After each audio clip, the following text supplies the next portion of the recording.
நம் ஆண்டவர் நம்பிக்கைக்கு உரியவராயிருக்கிறார். நம்பி வந்த யாவருக்கும் அவர் அதிசயங்களை காண பண்ணுகிறவர். யாத்ராகமம் விடுதலை பயணம் 33ஆம் அதிகாரம் 22ஆம் வசனம் ரொம்ப அழகாய் கர்த்தர் பேசுகிறாருங்க. நீங்க ஆண்டவர் பேசுறத கவனமா நீங்க கவனிச்சீங்க அப்படின்னா, உற்று நோக்கினீங்க அப்படின்னா, உங்கள் இருதயம் பலப்படும்படியாயிருக்கும், உங்கள் காதுகளுக்கு இனிமையாயிருக்கும், உங்க வாழ்வுக்கு அது வழியாயிருக்கும்.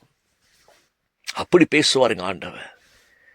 தேவ சத்தம் உங்க காதுல விழ விழ விழ விழ நீங்கள் எழும்பி பிரகாசிச்சு கொண்டே இருக்க முடியும். நீங்க நிறைய பேர் கேட்குறாங்க, கிண்டல் பண்றாங்க, ஆண்டவர்லாம் பேசுவாரா பேசுவாரா? ஆனா பிசாசு பேசும்னா அதை நம்புறாங்க.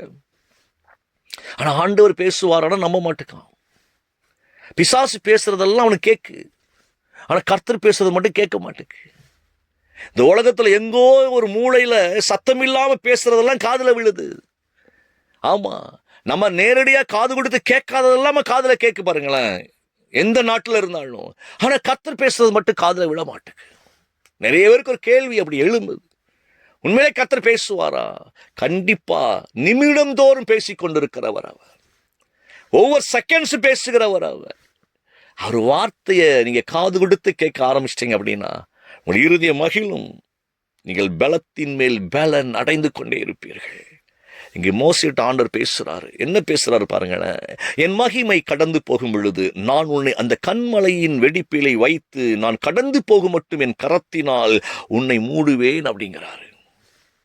கண்மலையின் வெடிப்பில் உன்னை வைத்து என் கரத்தினால் உன்னை மூடுவேன். அந்த வார்த்தை கவனமாய் நீங்க கவனியுங்கள். கண்மலையின் வெடிப்பில் உன்னை வைத்து என் கரத்தினால் உன்னை மூடுவேன். எப்படி சொல்றாரு பாருங்களேன், என் கரம் உன்னை மூடிக்கொள்ளும்பா. ஆண்டவரே, இந்த ஜனங்களை வழிநடத்துவதற்கு எனக்கு கடினமாக இருக்கிறது. ஜெபிக்கிறார் தேவ சமூகத்துல மோசே. இந்த ஜனங்கள் எல்லாருமே முரட்டாட்டம் உள்ளவர்களாய் இருக்கிறார்கள். இன்னைக்கும் நம்முடைய குடும்பத்திலும் அப்படிப்பட்ட ஜனங்கள் இருக்கிறார்கள். முரட்டாட்டம் உள்ளவர்களாய் பிள்ளைங்க இன்னைக்கு இருக்கிறாங்க. இந்த உலகத்தை சந்திக்கிற முரட்டாட்டம் உள்ளவர்களாய் தினமும் சந்திக்கிறோம் பாருங்களேன். எதிரான ஜனங்களை அதிகமாய் சந்திக்கிறோம். நம்முடைய இருதயத்தினுடைய அங்கலாய்ப்புகளை அறிந்து கொள்ளாத ஜனங்களை அதிகமாய் சந்திக்கிறோம்.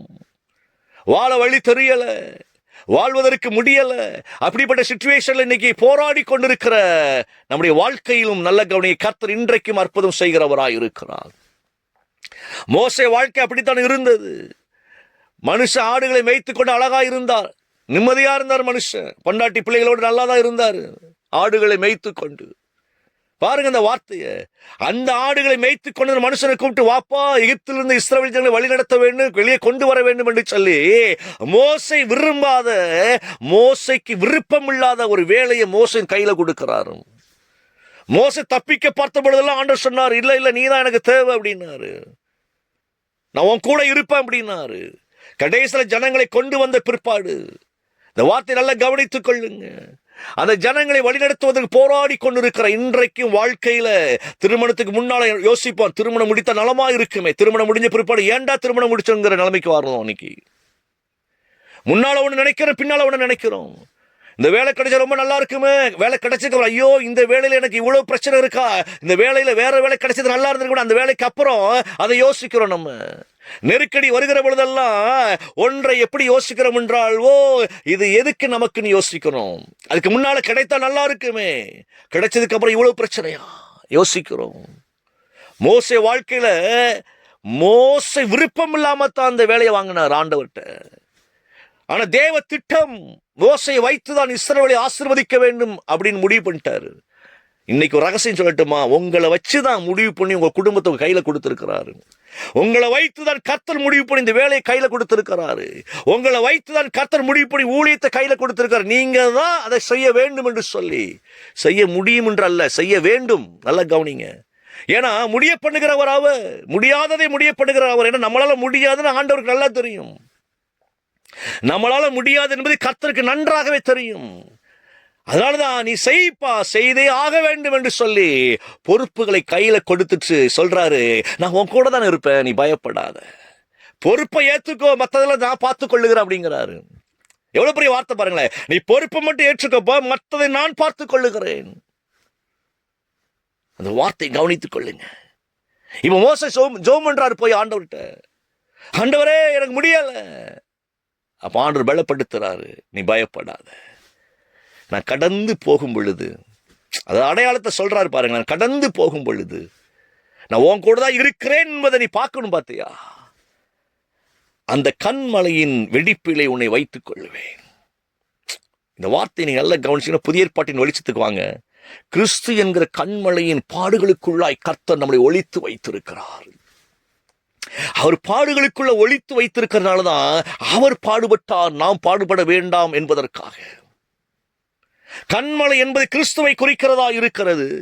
அந்த கிறிஸ்துவினுடைய பாடுகளுக்குள் நம்மளை ஒளித்து வைத்து தம்முடைய கரத்தினாலே நம்மை மூடினார், கிறிஸ்துவை பாடுகளுக்கு உட்படுத்தினார். இதெல்லாம் எந்த தகப்பனும் செய்ய மாட்டாங்க. எந்த தகப்பனால் செய்ய முடியாது இந்த வார்த்தையை, இந்த காரியத்தை. ஏன்னா அவர் சொன்னதை செய்து முடிக்கிற ஒரு ஆண்டவர். அன்றைக்கே மோசைக்கு வெளிப்பாட பாருங்களேன். அன்றைக்கே மோசையை கர்த்தர் எப்படி மறைத்தார்னா, அன்றைக்கே கிறிஸ்துவுக்குள்ளதாங்க மறைத்தார் அவர். கிறிஸ்துவின் வழியாகத்தான் அன்றைக்கே மோசையோடு கூட தேவன் வெளிப்படுகிறார். கண்மலையின் வெடிப்பிலை உன்னை வைப்பேன். இன்னைக்கு இந்த வார்த்தையை விசுவாசிங்க. இன்னைக்கும் கர்த்தரின் பாடுகளுக்குள்ளாகத்தான் நாம் பாடுபடக்கூடாது என்பதற்காக மறைத்து வைக்கப்பட்டு இருக்கிறோம், ஒளித்து வைக்கப்பட்டு இருக்கிறோம். சட்டைகளின் நிழலின் கீழ் நம்மளை வைத்திருக்கிறார்னா என்ன அர்த்தம்? கிறிஸ்துவுக்குள்ளே நம்மளை வைத்திருக்கிறார். பிதாவின் சட்டைகள் என்ன தெரியுமா? கிறிஸ்து தாங்க. பிதாவின் சட்டை கிறிஸ்து. அந்த கிறிஸ்துவுக்குள், கிறிஸ்துவின் நிழலில் நாம் வாழ்ந்து கொண்டிருக்கிறோம். அவருடைய நிழல் நமக்கு பாதுகாப்பு. ஏன் அதுக்குள்ள மறைத்தார் அப்படின்னா, கர்த்தரே கோவப்பற்றக்கூடாது என்பதற்காக கிறிஸ்துவுக்குள்ள நம்மளை மறைச்சிட்டாரு. ஏன்னா அவரே கோவப்பட்டு ஏதாவது ஒன்று செஞ்சிடக்கூடாது. பாருங்களேன், எவ்வளவு பெரிய காரியம் பாருங்களேன். கண்மலையினுடைய வெடிப்புக்குள்ள நம்மளை மறைத்து வைப்பது நோக்கம் என்ன? கர்த்தர் நம்ம மேல கோவப்பட்டு விடக்கூடாது என்பதற்காக தன் ஒரே குமாரனை கிறிஸ்துவுக்குள்ள நம்மளை வச்சுட்டாரு. இப்போ நம்மள ஆண்டவருக்கு தெரியாது, கிறிஸ்துவ மட்டும்தான் தெரியும். கிறிஸ்துவுக்குள் இருக்கிற நம்மளை அவர் எப்படி பார்க்கிறாருன்னா கிறிஸ்துவா பார்க்கிறாரு. புரியுதா உங்களுக்கு? அவ்வளவு நல்ல தகப்பன் நம்முடைய தகப்பனுங்க ஆண்டவன். சொல்றாரு, நான் கடந்து போக மட்டும் என் கரம் உன் கூட இருக்கும். இந்த உலகத்தின் முடிவு பரியந்தம் என் கரம் உன் கூட இருக்கும். நீ கலங்காத, நீ பயப்படாத, நான் உன் கூட இருக்கிறேன். இந்த வார்த்தையெல்லாம் நீங்க ருசி பாருங்க. இந்த வார்த்தையை நிமிஷந்தோறும் ருசி பாருங்க.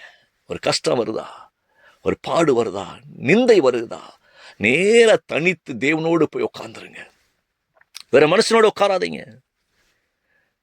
ஆண்டவரோடு போய் உறவாடுங்க. அப்பா கிட்ட போய் நில்லுங்க. ஆண்டவரே, எனக்கு வழி தெரியல. அப்பந்தான் ஒன்று புரியும், நாம் எங்கே வைக்கப்பட்டு இருக்கிறோம் என்று சொல்லி. அப்போ ஆண்டவர் பேசுவார், பயப்படாத, என் மகன் உனக்காய் எல்லாவற்றையும் செஞ்சு முடிச்சதுனால நீ ஆசீர்வாதமாக இருப்ப. கிறிஸ்துவை காமிப்பார் நமக்கு. பாருங்களேன், பிதாட்ட போகும்போது கிறிஸ்துவை காமிப்பார், கிறிஸ்துவிடத்தில் போகும்போது பிதாவை காமிப்பார். ஆனால் கிறிஸ்துவின் வழியாகத்தான் பிதாவை சந்திக்க முடியும்.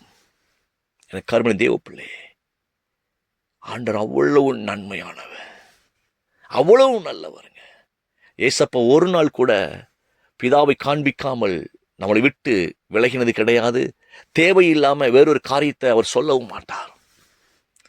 கிறிஸ்துவினுடைய நாமத்தை அறிந்து கொள்ளுகிற பொழுது அந்த நாமத்தின் வழியாகத்தாங்க நாம் பாதுகாக்கப்பட்டு கொண்டிருக்கிறோம். நமது பாதுகாப்பு கண்மலையாய் இருக்கிற கிறிஸ்து. தேவன் கொடுத்த வாக்குத்தத்தம் அதுதான். இந்த உலகத்தை நேசிக்கும்படியாய், ஜனத்தை மீட்கும்படியாய் தன் ஒரே குமாரனாய் கிறிஸ்துவை நமக்காய் அனுப்பி அவருடைய பாடுகளுக்குள்ள, ஏன்னா அவர் நமக்காய் அடிக்கப்பட்டு, நமக்காய் உபத்திரவப்பட்டு, நமக்காய் ரத்தம் சிந்தினவர்.